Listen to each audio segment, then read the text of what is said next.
చెప్పులు అందరికీ తెగుతాయి, చెప్పులు అందరికీ తెగుతాయి. నువ్వు మహిళవి ఏమన్నా మాట్లాడితే నిన్నెవ్వరు అనరనే పరిస్థితుల్లో నువ్వు ఉన్నావు.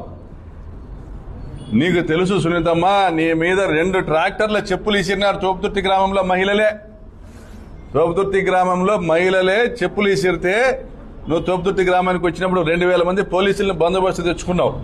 తోపుదుర్తి గ్రామంలో నీ మీద చెప్పులు ఇసిరితే 2 ట్రాక్టర్లకైనా అవి 2000 మంది పోలీసులు వస్తే 6 గంటలు ఊర్లోకి రాలేకపోయినావు.